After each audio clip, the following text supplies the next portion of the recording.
সুপ্রিয় দর্শক, সবাইকে স্বাগত আজকের খোলা বয়ানে।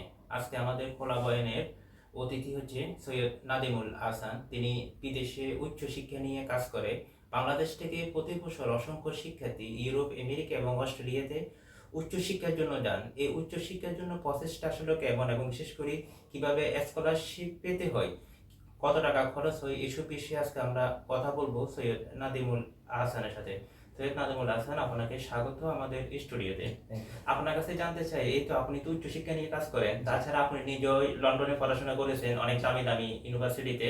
তো আপনার কাছে জানতে চাই যে স্কলারশিপ, এই স্কলারশিপের ফুল ফান্ডিং স্কলারশিপটা আসলে কি? ধন্যবাদ সৈয়দ ভাই।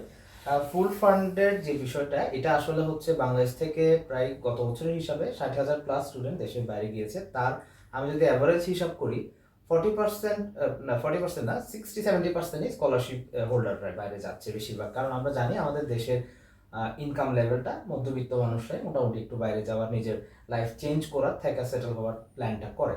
হ্যাঁ, অনেকে আছে যারা হয়তো যায়, টাকা পয়সা আছে, যে চলে আসে বা আদার্স, এগুলো অনেক রকম আছে। বাট মোস্টলি আমি যদি বলি 90%-এরই টার্গেট হয় একটা বেটার ফিউচার, বেটার জব বা বাইরে থেকে যাওয়া। সো একটা দেশে আপনি যাবেন, সেই দেশ কি চাবে আপনার থেকে? মাথা চাইবে, ব্রেইন। বাংলাদেশের ব্রেইনটা সত্যি কথা শুনতে খারাপ লাগতে পারে, কারণ আমাদের দেশের মানুষ অনেক মেধাবী এবং কর্মঠ। সত্যি কথা বলতে যেই দেশেই গেছে শাইন করেছে, ইউএসএ বলেন, কানাডা, অস্ট্রেলিয়া, আমেরিকা, ইউরোপ, যেখানে গেছে। কারণ এখানে বাংলাদেশের যে কম্পিটিটিভনেস থেকে তারা বের হয়ে আছে সেটা ওখানে কাজে লাগাতে পারে তারা। সো এখন আমি আসলে কয়েকটা স্কলারশিপ নিয়ে একটু বলি যেগুলো খুবই ফেমাস। প্রথমত হচ্ছে ইরাসমাস মুন্ডুস জয়েন্ট স্কলারশিপ বলে, মাস্টার্স। এটা ইউরোপিয়ান ইউনিয়ন ফাউন্ড করে থাকে এই স্কলারশিপটা। আপনি ইউরোপের অনেকগুলো দেশের মধ্যে মিনিমাম 2টা দেশে আপনাকে মাস্টার্স কমপ্লিট করতে হবে 2 বছর সময়। সো সেখানে অনেকে 2টা দেশ করে, 3টা দেশ করে বা 4টা দেশ করে। সো এখানে আপনি অ্যাপ্লাই করলে আপনাকে কি কি ফ্যাসিলিটিস আপনাকে দেয়? মোস্ট অফ দ্য স্কলারশিপের ফ্যাসিলিটিসগুলো সেম, বাট আমি এটাকে একটু বলছি। ইউরোপের কোন দুটো দেশ? এটার অনেকগুলো লিস্ট আছে, 18-20টার মতো একটা লিস্ট আছে। তার মধ্যে থেকে আপনার মিনিমাম 2টা আপনাকে সিলেক্ট করতে হবে। দ্য সেন্ট্রাল ওয়েবসাইট আছে আর কি তাদের। তো প্রোগ্রামসগুলো অনেক ধরনের প্রোগ্রামস আছে, যেগুলো যে সাবজেক্টগুলো আপনি পড়ার পরে নিজের দেশকে কাজে লাগাতে পারবেন, ওই সাবজেক্টগুলোতে তারা ফোকাস করে। ইকোনমিক্স, বিজনেস, সায়েন্স, এগুলো তো আছে, এখানে এগ্রিকালচারও আছে। সো ফার্স্টে দিয়ে আপনার হচ্ছে আইএলটিএস রেজাল্ট বা টোফেল রেজাল্টটা ভালো লাগবে। তারপরে আসতেছে হচ্ছে আপনার এসে, আপনি যে ওই দেশে যাবেন, ওই ইউনিভার্সিটিটা সিলেক্ট করবেন, এরপরে দেশের জন্য কাজ করবেন, পুরো আপনার প্রোফাইলটাকে গুছাইতে হবে। আর মাস্টার্স অ্যাপ্লিক্যান্ট মোস্টলি এইটা ইরাসমাস মনুসে, সেহেতু আপনার ইউনিভার্সিটি থার্ড ইয়ারের স্টুডেন্ট এবং বা গ্র্যাজুয়েট, রিসেন্ট গ্র্যাজুয়েটরা এটাতে অ্যাপ্লাই করতে পারে। তারা আবার ওয়ার্ক এক্সপিরিয়েন্সও দেখে যে বাংলাদেশে মিনিমাম এতটুকু ওয়ার্ক এক্সপিরিয়েন্স তারা নিয়েছে কিনা। তো এগুলো অ্যাডেড অ্যাডভান্টেজ। সো এই সব কিছুর পরে আপনি 100% টিউশন ওয়েভার পাচ্ছেন। তারপর ওখানে যে হোস্টেল, কোনো খরচ থাকছে না, প্লাস যাওয়ার প্লেন ফেয়ার এটাও তারা দিচ্ছে। আসারটা অনেক ক্ষেত্রে দিয়ে দেয়, আপনি যখন আসবেন তখন ওদেরকে অ্যাপ্লাই করলে ওরা দিয়ে দেয়।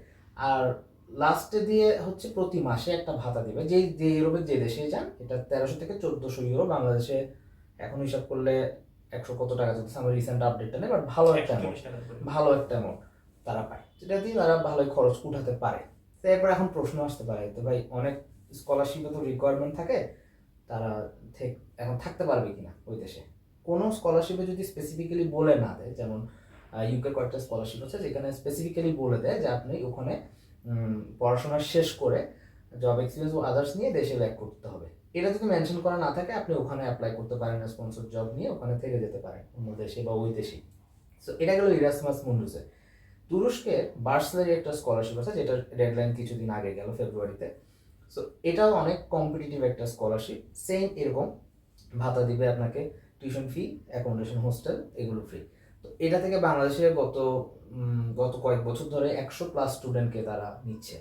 তো আমরাও অনেকজনকে হেল্প করেছি। এবার রোমানিয়ার স্কলারশিপও ডেডলাইন গেল কয়েকদিন আগে। সো এই ভিডিওটা আসলে অনেক আগে করার কথা ছিল, কারণ অনেকগুলো ডেডলাইন এখন চলে যাবে। মূল সময়টা থাকে স্কলারশিপের হচ্ছে প্রতি বছরের অক্টোবর-নভেম্বরের মাঝামাঝি সময়, এবং কিছু থাকে ডিসেম্বর থেকে জানুয়ারি-ফেব্রুয়ারির মধ্যে, যেমন আমরা এই ফেজটা যখন পার করতেছি আর কি।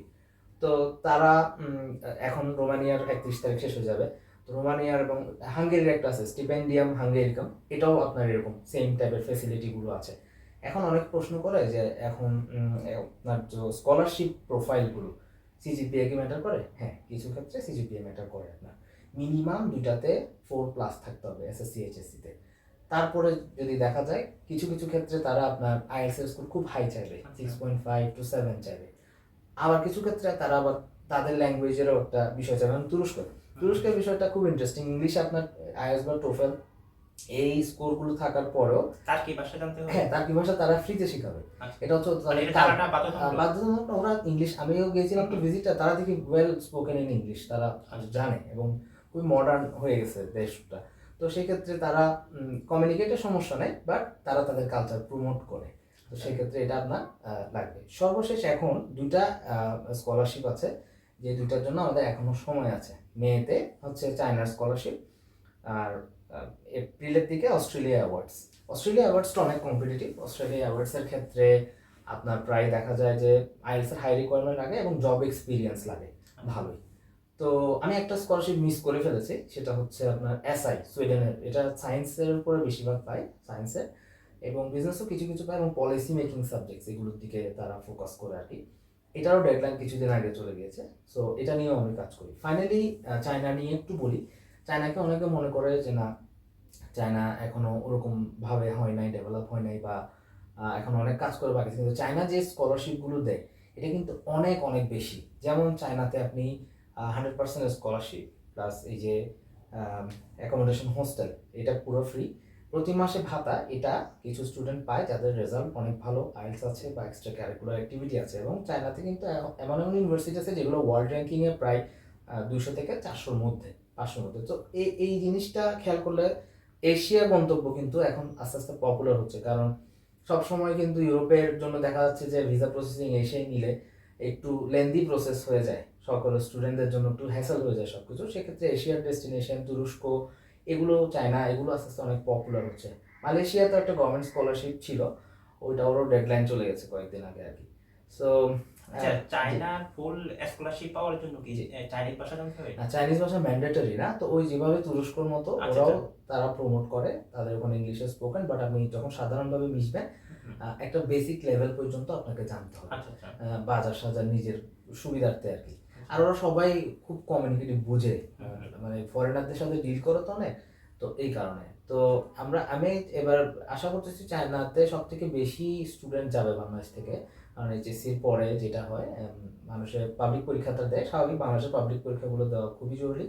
সেটা যারা টিকছে তো ভালো, আর যারা করে নেই তাদেরকে আশাহত না হয়ে বাংলাদেশের প্রাইভেট ইউনিভার্সিটিতে ঢোকার সাথে একটা বেস্ট অল্টারনেটিভ অপশন হিসেবে, সেম খরচ তো, আমি বাংলাদেশের টপ ইউনিভার্সিটি নর্সাদ, আইইউবি বা আরও কয়েকটা ইউনিভার্সিটি, এদের যে খরচ, একই খরচের বা আরেকটু কম খরচে আপনি, কাছাকাছি খরচে আপনি বিদেশে পড়তে পারতেছেন। সো ওয়াই নট বাইরে একটা অ্যাটেম্প নেওয়া। আপনি বিদেশে পড়তে যে একটা বাইরের কালচারের সাথে মিশতে পারলেন, নিজের জিনিসটা নিজের কিভাবে আর্ন করতে হয় এটা দেখতে পারলেন, তো এরপরে আপনি এটাকে কাজে লাগাতে পারবেন, স্কিলসটা আপনাকে গ্রো হয় আর কি। এটা আমি ফুল ফান্ডের স্কলারশিপ পেতে হলে চায়না হোক কিংবা ইউরোপ হোক, একজন স্টুডেন্টের শিক্ষার্থীর মূলত কি কি দরকার, তার মানে কি কি রিকোয়ারমেন্ট লাগে? একাডেমিক ফার্স্টে, তার এসএসসি, এইচএসসি বা ব্যাচেলার্স যদি করে থাকে সেক্ষেত্রে ব্যাচেলার্সের 3, আমি বলবো সিজিপিএ মিনিমাম 3, 2.8 থেকে 3 এরকম রাখা দরকার। 3 এর উপরে গুলোকে সিরিয়াস দেখে, আর এসএসসি এইচএসসি 4 এর উপরে থাকতে হবে মিনিমাম। অনেকে 3.8 বলে, আর আমি বলছি সেফ থাকার জন্য এসএসসি এইচএসসি 4 থাকা ভালো মিনিমাম। আর এরপর আইএলটিএস এর 6.5 টার্গেট করা উচিত। কিছু কিছু জায়গায় 7 চায়, বাট অনেক ক্ষেত্রে 6ও হলেও হয়। বাট স্কলারশিপ যেহেতু বলতেছি, তার মানে হচ্ছে আপনাকে অন্যদের থেকে ছেঁচে নিবে, সিলেক্ট করবে। তো আপনার কি জিনিসটা ডিফারেন্ট অন্যদের থেকে, এটা আপনাকে বুঝাতে হবে। আচ্ছা, ইউরোপের সব দেশের জন্য কি আপনার আইএলটিএস লাগে? হ্যাঁ, এখন যেসব দেশ আমরা কাজ করি মূলত, যেমন সুইডেন, ডেনমার্ক, হ্যাঁ, হাঙ্গেরি, তারপরে এদিকে মানে লাগবে, ইউকে তো বেসিক্যালি ইংলিশ তো লাগবেই। জার্মানিতেও আছে, জার্মানিতে ইংলিশ হয় এবং তাদের জার্মান ল্যাঙ্গুয়েজে নিজস্ব ভাষা ওরা প্রমোট করে, ওটা আপনি নির্দিষ্ট না করলে অত সুবিধা করতে পারবেন না। সো ওভারঅল আমি মনে করি সবার নিজেও অ্যাপ্লাই করা উচিত। আর কোনো সময় কোনো অসুবিধা হলে আমরা তো আছি। অ্যাপ্লাই করার কত দিনের মধ্যে সব ডিসিশনটা আছে?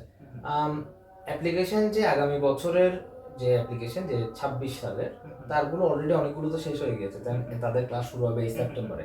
এখন অস্ট্রেলিয়া অ্যাওয়ার্ডস আর চায়নার কিছু আছে বাকি, আরো 2-1টা এদিক ওদিক আছে, তাদেরগুলো ডিসিশন এই মে এপ্রিলের মধ্যে শেষ করে ফেললে মোটামুটি অস্ট্রেলিয়ারটা আগামী ফেব্রুয়ারিতে তারা হয়তো ক্লাস শুরু করবে। বাট এই যেটা চায় না, তারা এই মেতে আমরা সব ফাইল জমা দিয়ে দিলে সেপ্টেম্বরে তারা ক্লাস শুরু করে ফেলতে পারবে। আচ্ছা, অসংখ্য ধন্যবাদ সৈয়দ নাদিমুল আহসান, ধন্যবাদ। আপনার কাছ থেকে আমরা অনেক বিষয়গুলো জানতে পারলাম। সুপ্রিয় দর্শক, আপনাদেরকেও অসংখ্য ধন্যবাদ।